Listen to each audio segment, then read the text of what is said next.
Mukunda jewellers మొట్టమొదటి factory outlet. Making ఛార్జీలు లేవు. బ్రాంచెస్ కూకట్పల్లి, కొత్తపేట, సోమాజిగూడ మరియు ఖమ్మంలో.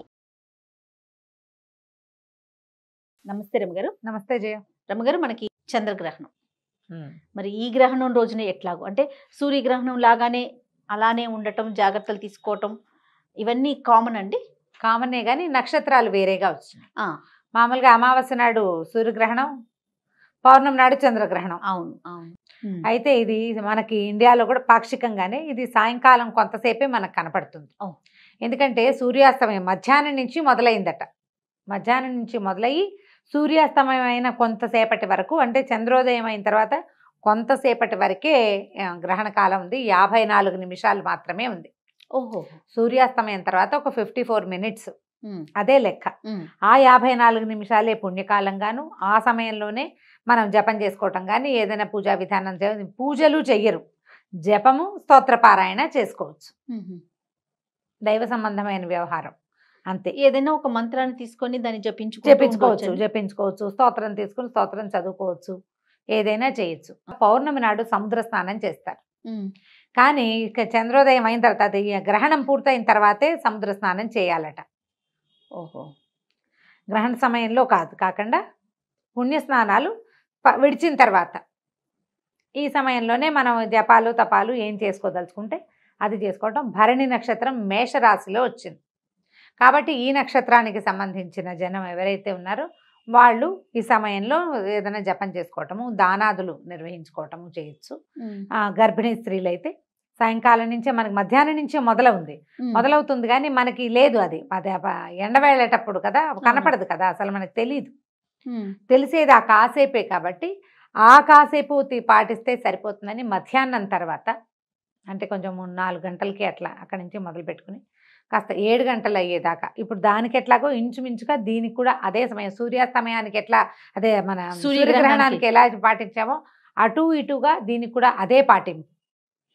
పట్టు విడుపు స్నానాలు ఇవన్నీ కూడా మామూలే. అయితే ఏంటంటే ఇక్కడ మనం పట్టు స్నానం విడుపు స్నానం ఎప్పుడు చేస్తా అంటే, అది పట్టడం మధ్యాహ్నం 2ంటికి పట్టినా కూడా సాయంకాలం వేళ చేసుకుంటారు.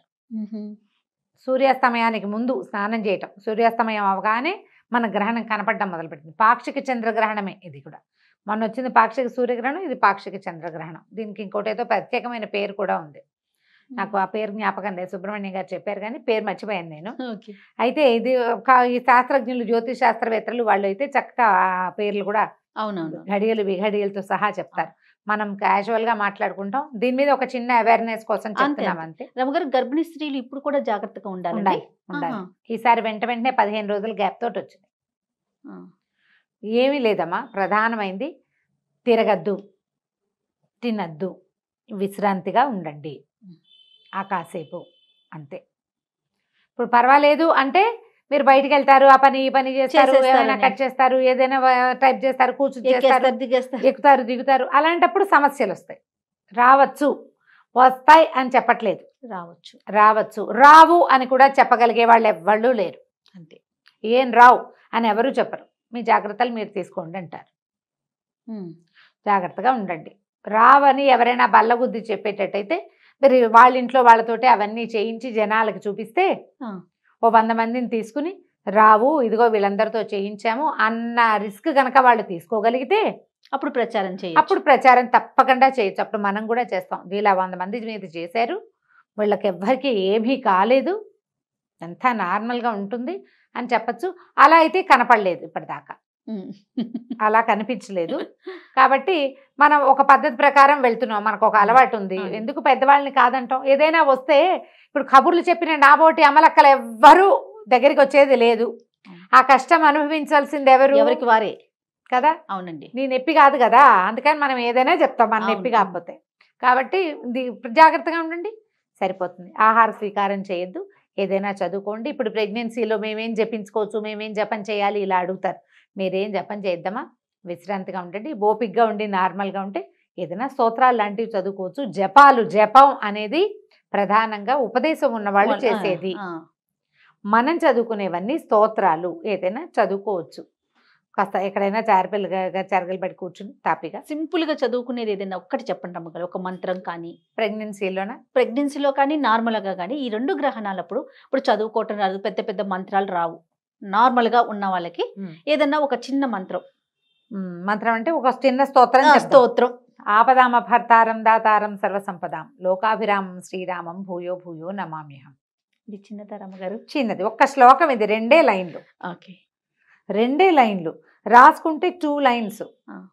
మనం డైరెక్ట్ గా చెప్తే 9 సెకండ్లు పడుతుంది అంతే. అంతే. ఓం నమ శివాయ ఇలాంటివి అంటే అలాంటివి జపించవచ్చా? మీకు మీ ఇష్టం అదంతా. ఓకే. నన్ను అడిగితే నేను ఇది చెప్తా. నువ్వు నన్ను అడిగావు కదా, నీకు కావాల్సింది నేను ఎట్లా చెప్తాను? కాదు రమ్మగారు, ఇంకా సింపుల్ గా చెప్తారనుకున్నా నేను. ఇంకా ఏముంది, ఇది అనుకోవచ్చు కదా, శ్రీరామ జయ రామ జయ జయ రామ అనుకోవచ్చు. అలా అది నేను అడిగాను. హరే రామ హరే సామాన్యుల కృష్ణ కోసం. అనుకోవచ్చు. హరే రామ రామ రామ హరే హరే, హరే కృష్ణ కృష్ణ కృష్ణ హరే హరే. ఒక 5-6 సార్లు అన్నాక ఒంట్లో ఇలా చిన్న ఒక ఊపు వస్తుంది. ఇది అనుకుని చూడండి నేను అన్నట్టుగా. ఇది నేను ఎక్స్పెక్ట్ చేసింది. ఓకే, మీ ఎక్స్పెక్టేషన్స్ కూడా ఒకటి చెప్తా. నేనైతే ఆపదామ పడతారని చెప్తాను చేయ. నువ్వు ఇలా ఇంకా ఈజీగా అడిగావు కాబట్టి అక్షరాలు తప్పులు లేకుండా మీరు ఒక 10-11-12 సార్లు అనేసరికల్లా లోపల అలా ఒక చిన్న ఇది వస్తుంది. ఆ ఊపుతో వెళ్ళిపోండి. ఇంకొకసారి చెప్పండి రమ్మగారు. హరే రామ రామ రామ హరే హరే, హరే కృష్ణ కృష్ణ కృష్ణ హరే హరే. చాలు. అదే అదే అదే అదే అనుకుంటూ ఉండండి. పడుకోండి. రాముడు కృష్ణుడు మన ఉద్ధరించడానికి భూలోకంలో పుట్టారు. భగవంతుడు అయ్యుండి కూడా మనలాగానే జీవించారు. వాళ్ళు మనకి తోడుగా ఉంటారు. ఈ మాట అనుకోవటం, ప్రశాంతంగా ఉండటం. కార్తీక స్నానాలు చేసేవాళ్ళు ఉదయకాలం చేసి ఉంటారు కదా, సాయంకాలం ఈ విడుపు స్నానం చేసుకోవచ్చు. పట్టు స్నానం ప్రెగ్నెంట్ లేడీస్ చేయలేకపోతారు. 2 స్నానాలు వెంటనే అయితే ఒంటికి ఏమైనా ఇబ్బంది అవుతుంది, పెద్ద నెలల వాళ్ళు. కాబట్టి విడిచిన తర్వాత ఒక మాట స్నానం చేయండి. ఆ తర్వాత ఆహార స్వీకారం చేసుకోవచ్చు. ఓకే. దర్భలు వేయటము, మన ఇంట్లో ఉన్న వాటిని ప్రొటెక్ట్ చేసుకోవటం, ఇంటిని శుద్ధి చేసుకోవటం, ఇవన్నీ ఎప్పుడు గ్రహణాలకు ఏం చేస్తామో అదే సేమ్ విధానం, మార్పు లేకుండా. నమస్తే. నమస్తే.